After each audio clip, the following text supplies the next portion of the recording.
Hello student, welcome to আড্ডা 24/7 Bengali. তো আজকে আমি একা নই, মুখের কাটিং একদম দেখে বুঝতে পারছো আমি আমার মার সাথে রয়েছি। তো এটা আমি আগেও তোমাদের সাথে শেয়ার করেছি বোধহয় একটা ইনসিডেন্ট। তো সবাই জয়েন হোক, এই ইনসিডেন্টটাও বলে দেবো। তার আগে তোমাদের সকলকে মাদার্স ডের অনেক অনেক শুভেচ্ছা, অনেক অনেক ভালোবাসা। বড়োদেরকে আমার অনেক অনেক প্রণাম।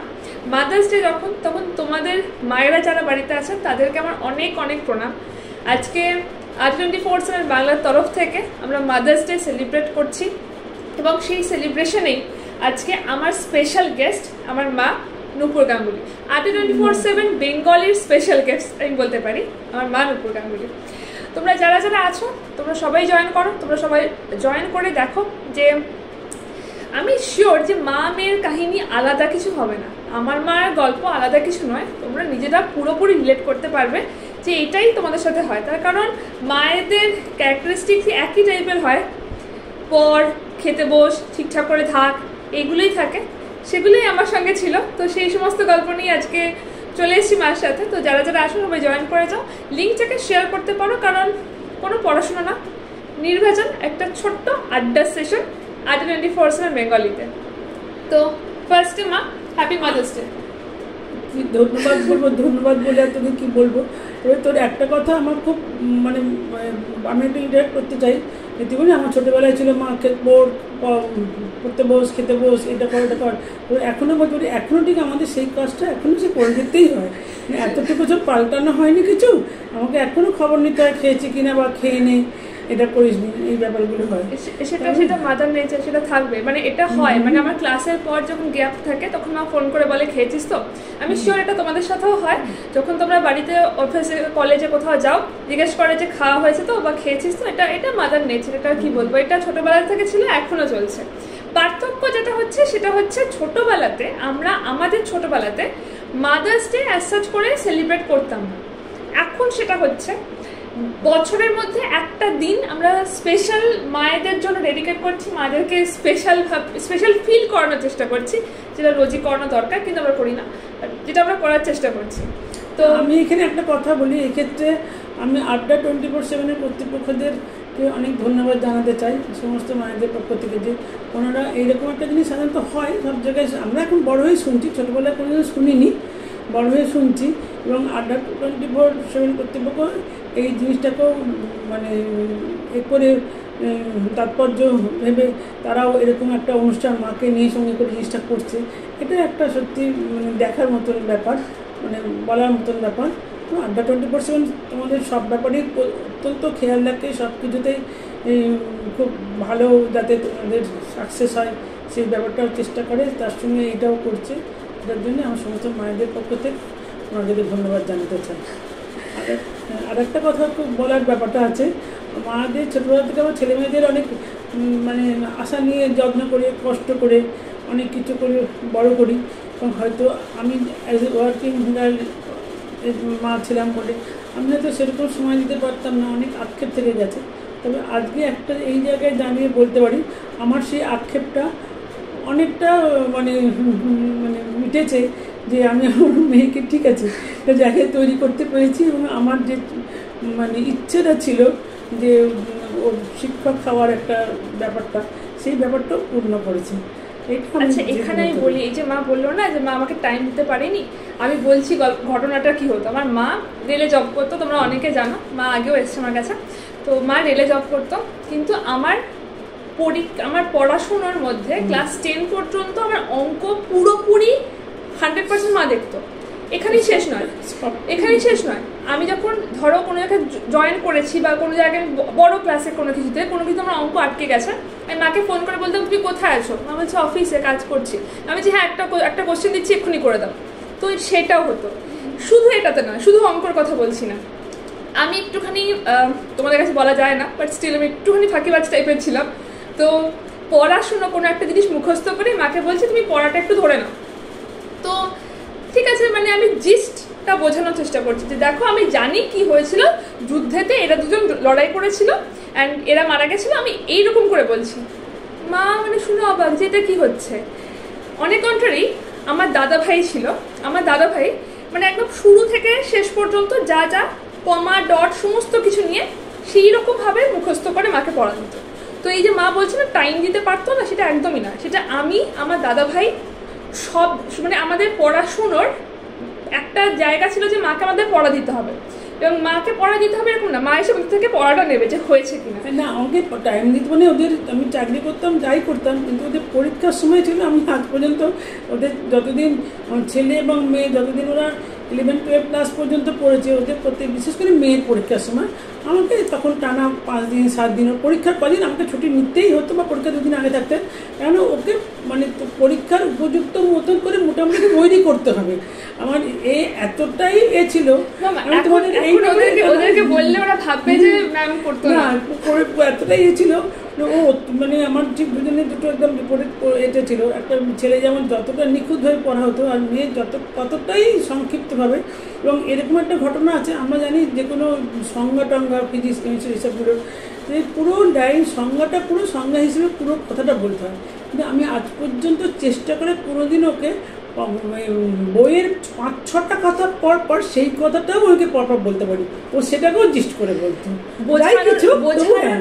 ঠিক আছে, তো আমি শুধু বুঝিয়ে দিতাম, মানে আমি বুঝি, হ্যাঁ বোঝানোর ব্যাপারটা ছিল, যেটা খুব সেইভাবে, সেই জন্যই মোটামুটি, তাই জন্য আমি তোমাদেরকে এখন ঠিকঠাক বোঝাতে পারি, সেই তখন থেকে প্র্যাকটিসটা ছিল বলে এবং করেছো, তাই জন্য করে খারাপ রেজাল্ট করেনি। আচ্ছা, আরেকটা কথা, যেটা প্রথমে যেটা বললাম না যে লুক অ্যালাইক, তো এইটা নিয়ে একটা ইনসিডেন্ট বলছি, হয়তো আমি ক্লাসে বলেছি কখনো, যারা শোনোনি তাদের জন্য। তো আমার মাদের স্কুলে, মানে আমরা আগে দক্ষিণেশ্বরে থাকতাম, সেই মাদের স্কুলে মা খুব পপুলার স্টুডেন্ট ছিল, অঙ্কে 100 মানে খুব ভালো স্টুডেন্ট টাইপের, ঠিক আছে। তো আমি ওইখানে বেড়াতে গেছি, মামার বাড়িতে বেড়াতে গেছি, এবং মাদের স্কুলের ওখানেই দাঁড়িয়েছিলাম। একজন বয়স্ক ভদ্রমহিলা, তিনি বাইরে থেকে এলেন, মানে আমি কোনোটা একটা ওয়ার্ডও মিথ্যে বলছি না, মানে বানিয়ে না, মানে এক্স্যাক্টলি ঘটনা। একজন বয়স্ক মহিলা, তিনি স্কুলের ওখান থেকে এলেন, এসে আমি বাচ্চা মেয়ে দাঁড়িয়ে রয়েছি, আমাকে বলছে তুমি নুপুর চ্যাটার্জির মেয়ে। এবার আমার মায়ের আগের নাম ছিল নুপুর চ্যাটার্জি, এখন নুপুর গাঙ্গুলি, তো নুপুর চ্যাটার্জি, তুমি নুপুর চ্যাটার্জির মেয়ে? বলছি, আমি একটু কনফিউজড। ওইখানে বাড়ি, অঙ্কে 100 পেতো, খুব ভালো স্টুডেন্ট। তখন আমি রিলেট করছি, হ্যাঁ ওখানে বাড়ি, অঙ্কে 100 পেতো, অঙ্কের ভয়টা তখনও ছিল যে হ্যাঁ, মানে এক্স্যাক্টলি মার পরিচয়টা ওই রকম ছিল, এবং আমাকে লোকজন আইডেন্টিফাই করছে, দেখতে ওরকম, তার মানে সেই নুপুর চ্যাটার্জির মেয়ে যে অঙ্কে 100 পেত। তো সেইখান থেকে আমি বুঝলাম যে আচ্ছা, মানে এটা একটা ইনভিজিবল একটা প্রেশার আসবে আমার কাছে, কিন্তু সেই প্রেশারটা আমি খুব একটা নিইনি। মা বুঝে গেছিল যে হয়ে যাবে, জিস্ট করেই পড়ে নেবে, তো সেই জিনিসটা ছিল। মন্দিরে কেউ একদিন হয়েছিল, হ্যাঁ, মানে সেম জিনিসটা মন্দিরে হয়েছিল, যে যেহেতু একটুখানি একরকম দেখতেটাই, তো আমাকে লোকজন বলতো যে তুমি নুপুর গাঙ্গুলির মেয়ে, তুমি নুপুর চ্যাটার্জির মেয়ে, এই জিনিসটা। তো আমি শিওর এটা অন্য আমার যারা স্টুডেন্টরা দেখছো, যারা কাকিমারা দেখছেন, তারাও নিশ্চয়ই রিলেট করতে পারবেন যে এটা কমন একটা ইনসিডেন্ট, এটা হয়েই থাকে। তো আজকের এই সুন্দর দিনটাতে যারা আমার সাথে রয়েছো, আমি বলবো যে একটা দিন হিসেবে সেলিব্রেট করা না, মা ছোটবেলা থেকে জ্বালিয়েছি, বাট এখন অতটা খুব একটা জ্বালাই না। বলো, ছোটবেলা থেকে জ্বালিয়েছি, প্রচন্ড জ্বালিয়েছি, সবচেয়ে জ্বালিয়েছি খাওয়া নিয়ে, এখনো সেই ব্যাপারটা আছে। বলো যে আমি এখন আর জ্বালাই না, এখন না, জানো না, এখন অসম্ভব কেয়ারিং হয়ে গেছে।